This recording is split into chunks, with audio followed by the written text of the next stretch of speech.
Hola, ¿cómo están? Soy Alejandra, quiero aprender tarot y en este video les voy a hablar sobre un arcano mayor que me pidió Fran, una de nuestras seguidoras, que si podía hacer un video explicando un poquito acerca de este arcano mayor, que es la luna.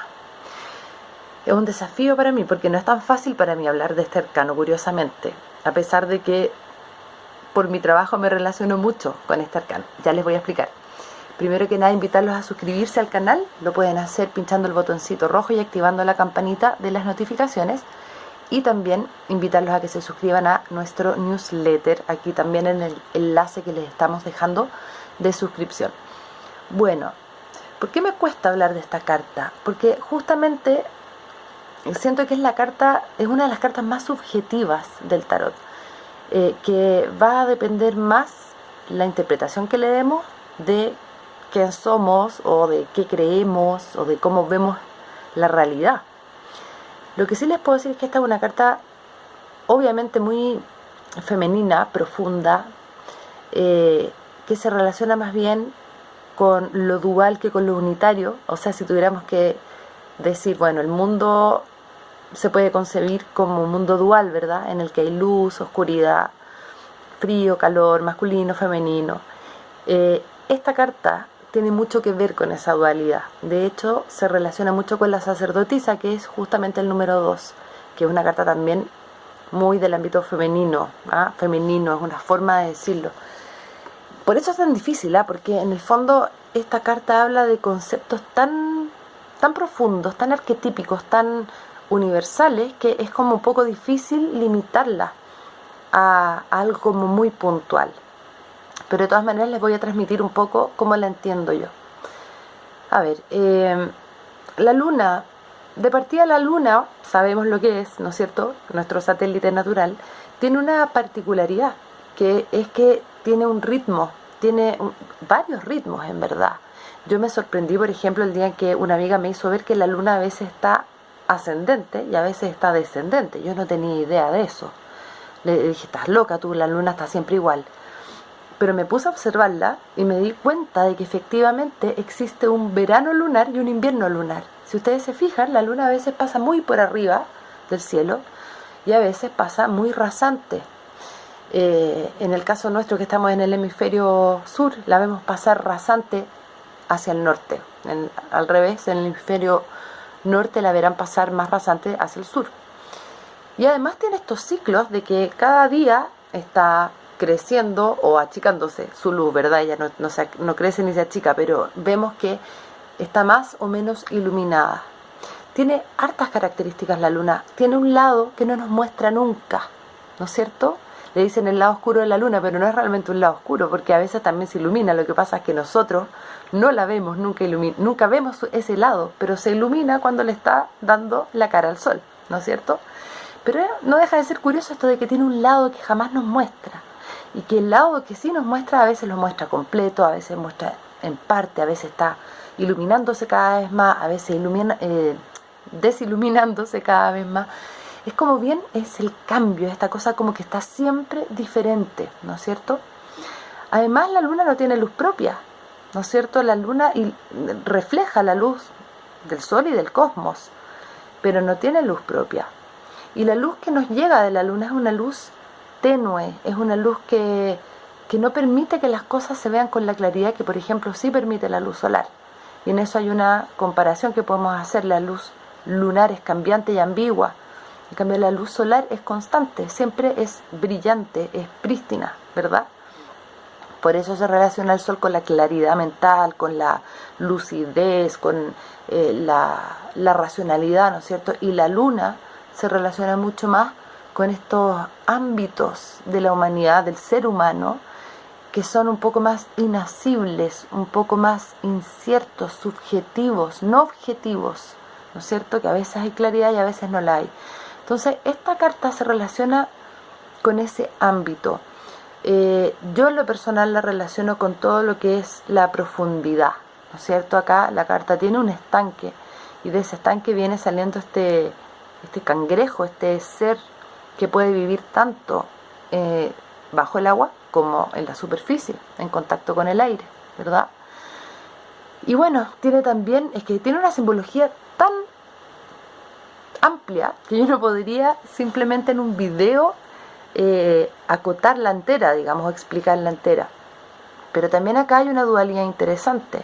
Está este perro y está este lobo, que por lo menos como yo lo entiendo, hacen referencia a nuestro aspecto más domesticado, más civilizado, que sería el perro, ¿no es cierto?, versus nuestro aspecto más salvaje, el que no está domesticado, el que no está condicionado por ninguna educación de ningún tipo, que simplemente es desde lo salvaje. Y cómo nos encontramos en nuestro camino hacia, póngale el nombre que quiera, la individuación, la realización, cómo nos encontramos a veces teniendo que coordinar de alguna forma estos dos aspectos de nosotros y qué pasa con nosotros ahí, ¿no es cierto?, cuando nos enfrentamos a esas dos cosas. ¿En qué situaciones pasa esto? Por ejemplo, frente a la muerte, frente a la posibilidad de que desaparezca un ser querido.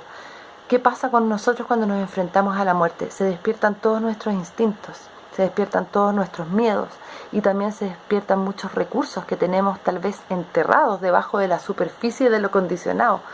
Pasan muchas cosas.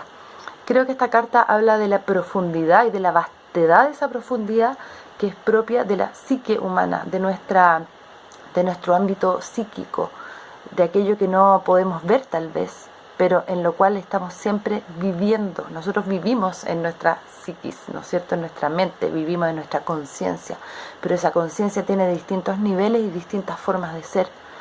Nosotros accedemos a muy pocas de ellas. Esta carta también me hizo pensar un poco, yo no sé si, yo estoy muy familiarizada con la literatura de Carlos Castaneda, y ahí encontré explicaciones a cosas que no he encontrado en otros lugares. Y hay una explicación que me quedó siempre dando muchas vueltas, que tiene que ver con cómo los brujos entienden o entendían la realidad. Y don Juan, el brujo maestro, le explicaba a Castañeda de que nosotros podemos habitar en lo que se llama el tonal, que es el mundo que nosotros podemos percibir, nombrar, calificar de alguna forma, y en eso están incluidas todas las cosas, los objetos físicos, las personas, las creencias incluso, todo lo que puede recibir un nombre o de lo cual tenemos como una conciencia y podemos entender esto es esto, podemos nombrarlo. Y está también el otro lado, que es el nahual, y el nahual es inacible, es algo pasmosamente gigantesco, infinito, que no se puede nombrar, que solo dice don Juan, se puede atestiguar. Creo yo que cuando a mí me pasa, cuando miro esta carta, siento que veo como que tal vez la puerta de ese nahual, o algo así, como un camino hacia, a eso desconocido, a eso que es inacible, que es inexplicable, que no se puede nombrar, y que es probablemente, por lo que dicen los brujos, quizás la fuente de todo, o de donde todo proviene. Es una carta está muy profunda. Cuando está al derecho, por lo menos va a estar advirtiendo de que se acerca una etapa, o que estamos en una etapa en la cual todos estos instintos, todos estos sentimientos que vienen de lo profundo emergen, ¿ya? Y pueden ser cosas que sintamos como gratas y agradables, como también cosas que nos pueden parecer desagradables. Muchas veces habla esta carta también de cuando afloran contenidos en del inconsciente al consciente, y de pronto tenemos tomas de conciencia, a veces con emociones muy fuertes, de situaciones que a lo mejor olvidamos, situaciones del pasado que hemos olvidado, o cosas que estaban ahí como debajo de la alfombra y que de repente aparecen y nos conmocionan, pero que es necesario que nos hagamos cargo de ellas. Es una carta positiva en ese sentido, pero es desafiante justamente porque nos lleva a un terreno que empieza a bordear lo desconocido o lo incomprensible o lo inacible. Para entrar en el territorio de la luna tenemos que entrar un poco con una mayor libertad quizás, y tal vez con algo de ayuda.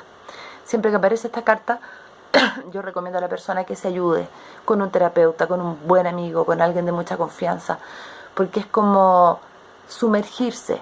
Entonces, si yo me voy a sumergir, necesito que alguien me esté suministrando oxígeno desde la superficie.